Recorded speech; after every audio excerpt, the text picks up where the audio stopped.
advisedly, Okay. one of the gutsiest calls in Super Bowl history. Am I allowed to say that this morning? Yeah, we'll let you get that. Fair enough. So we got into a conversation this morning about that and about the courage that it took. Again, that was on a 4th down. Yep. They give up 3 points right before halftime. If that play doesn't work, and this is the thing about the Super Bowl. It's not just the players. It's also the coaches who sometimes can be remembered forever for a decision, either on one side, the Eagles, ultimately to a stunning win over the Patriots in that Super Bowl in Minneapolis. So we were talking about those kind of decisions. And Jeff, you brought us back to a game in which you played and a decision a coach made that completely changed a Super Bowl. Yeah, Sean Payton, like giving the first down sign, going the other way, like walking up and down. That is the gutsiest call by far I've ever seen. Because you knew you had to steal a possession and that you were willing to do it coming out of half. Think about our offense. Like, you're giving us the ball at the 50. It ain't like it is today, bro. We start on the 20. That's a massive yardage difference that he gave up. It was a huge call and ultimately won the game. I would also add, like, the belief that Sean Payton had in his kicker to execute it and for the kickoff team to recover it. That was massive as well. You got to have some less than 5%. And so to do that at that moment in that game, you got to have. Though in that moment, it's higher though because it's by surprise. Today, your chances are almost zero because you have to declare it and all that. But a surprise onside kick to start the second half, legendary. Obviously, again, looking forward to the 30 for 30. Meanwhile, we got sneaky, huge news coming out of Philadelphia yesterday. Eagles' longtime offensive line coach Jeff Stoutland announced he is not returning to the organization. He was offered a role on the staff under the new offensive coordinator Sean Mannion, but declined.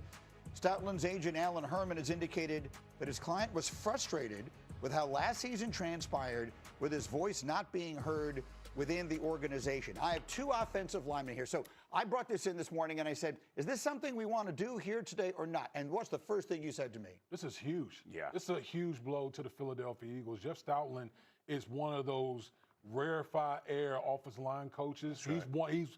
He's elite. He's one of the best coaches in the game of football. And what we've known from the Philadelphia Eagles over the years is their offensive line year in and year out has been one of the best units in the National Football League. Right. Obviously, not last year, but the year before with Saquon Barkley rushing for over 2,000 yards. Why? Jeff Stoutland. He coached all those guys up. Right. And so for him to leave the organization, that's going to be – I don't know if they can replace that guy, to be honest with you. No, this is massive news. And I'll say it this way, too. It's almost like because of him leaving – it's almost like they're going to transition into something completely new. Because if Stoutland can't get and didn't want to be a part of it, it's because they were going away from what he knew, the conviction that he had of being an O-line coach. And listen, every great O-line coach has a conviction, and they will tell you, this is how we're going to do it. There is no other way. We do it my way or the highway. That was the way Stout coached. That's the accountability he held for his guys. That means they're kind of veering off. They're going to change the scheme and the style. Well, I also think it's significant, Harry. Let me just, because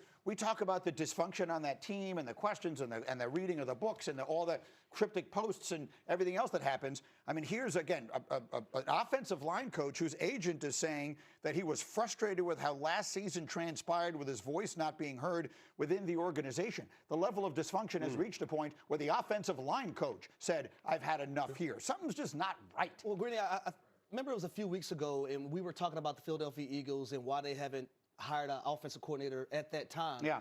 And I said, is Nick Sirianni going to give whoever is coming in full autonomy over that offense? That's right. I think this is another step in that direction of, okay, Sean Mannion, you're coming in.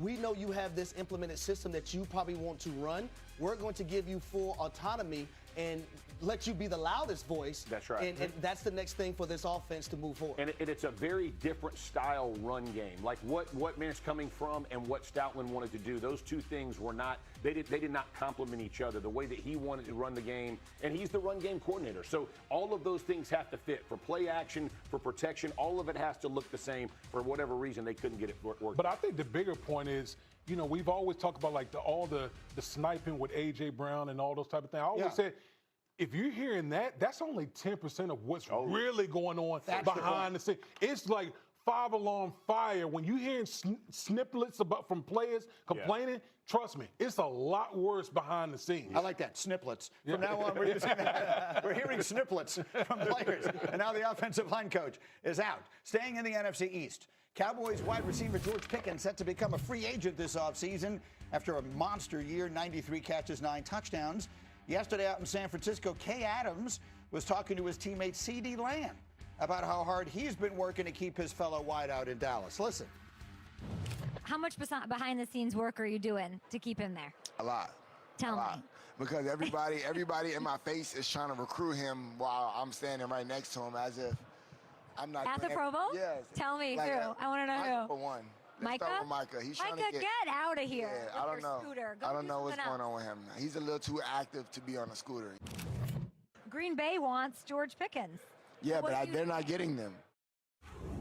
So obviously, I mean, a little bit of fun there, but the reality is George Pickens' agency is the same one that represented Micah Parsons last year. We all saw how that went, up to and including Jerry Jones saying he didn't know who the agent was, even though he's one of the best-known agents and best-connected agents in the sport. And so here's, CeeDee Lamb, we're recruiting. I mean, I think some of this is in good fun, but there is something consequential about it. No, absolutely. And if you're the Dallas Cowboys, the ace that you're holding is the franchise tag, because to CeeDee's point, you don't want him going to the Green Bay Packers. He makes that receiving crew or receiving core so much better. What he did for Dallas this past year was absolutely, it was just an impressive feat. The issue with this, though, is how much money are you going to assign?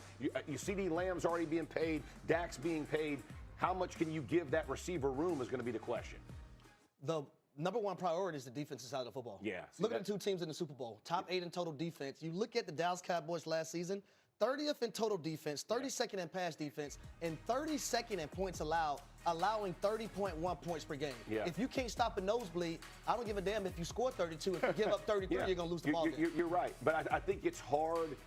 In NFL, we play it 2 different ways, right? It's like, how do you better your team, but also how can you keep other teams from being better in your division that you're going to have to go see? I think they're going to they got to play both of those. I don't know anything about anything, but I know this. They're going to franchise tag George Pickens, right? Yeah, I mean, that's what's going to wind up happening here, right? I mean, how he handles that, I don't know. Because if you don't keep him, now you can trade, do a sign and trade with another team, but you got to get something out of it if you're the Dallas Cowboys. They're going to franchise tag him. Listen, the one thing I do know, that Jerry Jones is going to wait till the last minute, because he always does with these type of things, and he's ultimately going to get franchised. Here's the thing. George Pickens, like leaving Pittsburgh, and even a couple games this past year, did not look overly interested. I'm not saying he was or wasn't, but he didn't look overly interested a couple times.